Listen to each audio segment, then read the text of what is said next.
Hello, Hey, Ilia. how are you? I'm doing well, man. It's good to see you again. You're living it up. Look at you. We got a nice scenery behind you. Yeah, here in Abu Dhabi, training myself like I deserve.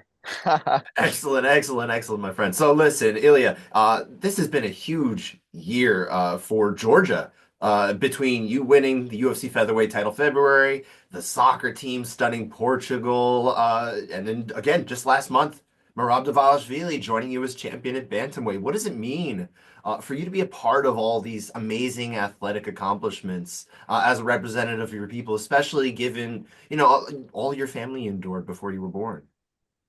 It means a lot. It's a huge blessing to be part of that history, right? So I'm very happy with the fact that I had the chance to become a world champion. Mera became a world champion the same year. So with the football team also, so a lot of great things happened to Georgia, and I hope that it will keep like that forever. Sure, sure. Now, obviously, Marab has referred to you as a brother and is very complimentary of you. What does Marab mean to you? Mera, beside of being a great fighter, he's a unbelievable person. It's all hard. I love him because he's a great human being. I hope everyone could surround ourselves with people like Merab because he's the man. Of course, of course. And he's a character. He's a fun guy. I imagine you have some fun when you guys And get at the together, same right? time, he's he's a killer. He's the machine. It's like you can joke with that guy because he seems to be like, oh, this and that, but when you meet him in the octagon, it's different. Of course, of course. Very different, very different. But obviously, the Georgian champions have one more fight this year. You've got Max Holloway coming up for your first title defense. You are known, Ilia, as a finisher. He's only been finished one time by submission in his fifth fight. Dustin Poirier, no shame there, of course. Why might you be the man to end his 12-year run against all these great fighters who couldn't get him out of there? Because he never faced someone like me. He never felt the same pressure he's gonna feel October 26th. That's why I'm so confident about the fact that I'm gonna knock him out in the first round because I know what I'm able to do inside that octagon about my skills, my power, and it's my time. My time. It's my moment. What, And what is it about your I know skills, though, that that match up so well, though? uh because it's not only that I'm a very dangerous striker. I'm very good in wrestling, very good in the ground. So you can't only concentrate in striking with me because if you do that, I take you down easy and I control you on the ground and I finish you right there. If not, I'm gonna punch you on the ground. I can finish you with so many ways that you don't even imagine that. Now, of course, all of that being said, you're talking about getting out of there as the fastest ever UFC knockout with your hands. Yeah. You want to do the stand in front of the cage. You want to point in the middle. Are you guaranteing that you're going to do that? 100% I will do that. I will point to the ground and I will stay in the middle of the octagon. And if you wanna make me make some step backs, you have to go to the war. And till this date, I'm undefeated in every war I had. How do your coaches feel about this plan to stand there and just bang? Are they interested in that, or would they They rather love you go it. somewhere They else?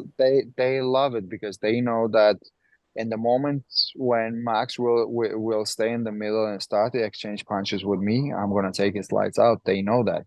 They see me every day in the training sessions, so they know that better than many people. Of course, of course. Now, when Max was on top of the sport, it was about 2017 to 2019. You were a prospect on the rise in Europe. What did you think of him when you used to watch him in those days? I loved watching him fight always. He's been a great fighter. He gave us a many great fights, right? So as a fan.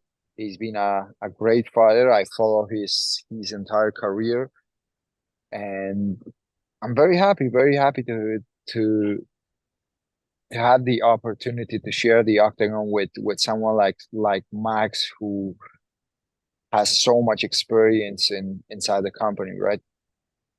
Of course, of course. Now you made it clear that, in your mind, Max is kind of putting up the BMF belt for grabs here. You made it a prop in some promotional stuff, some photos, that kind of thing, with a replica, alongside your very real championship belt as well. But does this other belt really matter to you?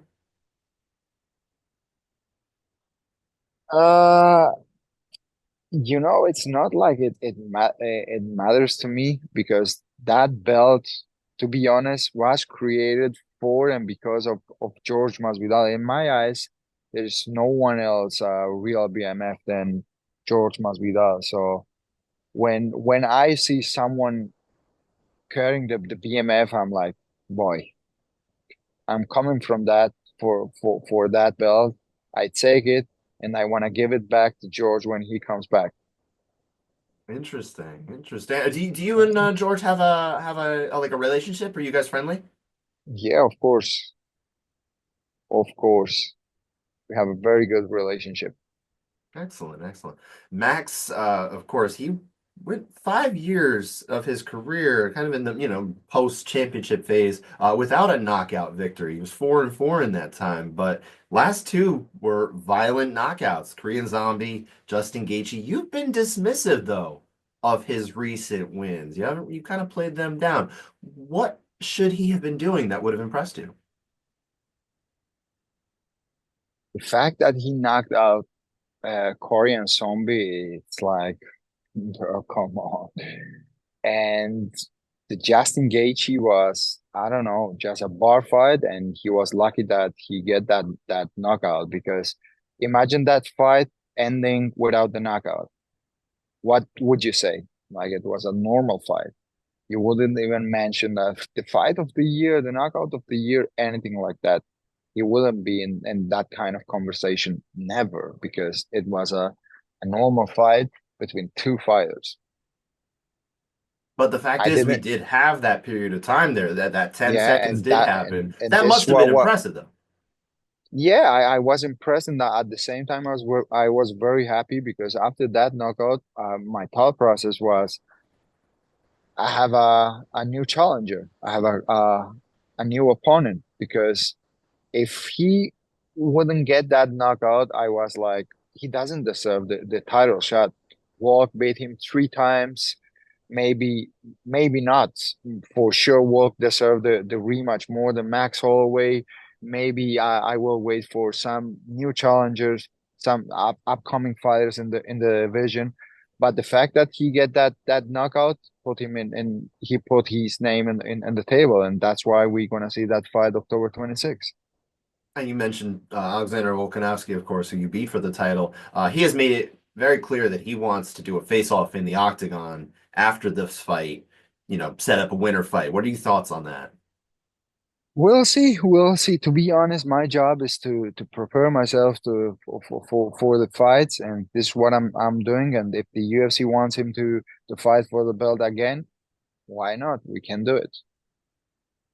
Now it seems like you've got a lot of battles going on kind of outside the cage, whether it's words with Conor McGregor or, looking to fight Islam Makhachev for the lightweight title. Even got Belal Muhammad offering to slap you around, something he's They interested in doing. I they guess you guys don't get along either. they all talk about me. Connor, he came to Spain because he knows that the sport is growing a lot. In Spain, he bring his event there, and he's been talking a lot about me in the Spanish media. He's been mentioned my name. Then I said something about to move up in the lightweight division, and Bilal came out and he said something like, if you want a straight fight, they gonna straight fight you, something like, and I'm like, listen, kid, I'm not even talking about you. I didn't mention your name anywhere. Why are you talking about me? And now I'm gonna slap you around. Who did you slap? What makes you think that you're gonna slap me around, or I'm gonna let you slap me? I'm gonna kill you, right? What I'm gonna see, or I'm gonna slap you. Shut up, man. Do you enjoy having kind of all these things going around you? Do you revel in the in being the center of attention? To be honest, it's not like that. I'm looking for something like that, but they want the only thing I think in that kind of situations is that I'm shining a lot, and everyone wants a piece of that shine. That's the only thing that I'm thinking in that kind of situations.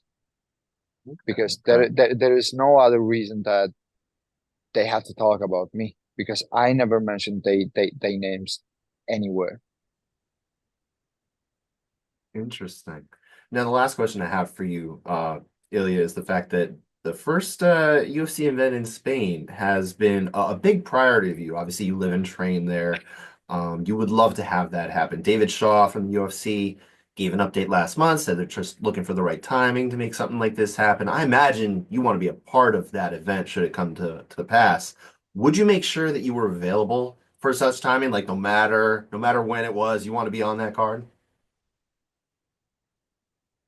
And not like that. It's not like it doesn't matter where they're gonna make it. I have my preferences. I want to fight in the Santiago Bernabéu Stadium. That's what excites me about the fact to fight in Spain because if at some point I don't know, they take the decision to take the event in Barcelona, it's like I don't want to do it, you know. The fact that I want to fight in Spain is because I want to fight in the Santiago Bernabéu Stadium because it's gonna be the record of the UFC gate and it's gonna be a huge one. If not, I prefer to fight in any other place, you know, in Las Vegas, in Abu Dhabi again, and I don't know, we can have a bigger pay-per-view card.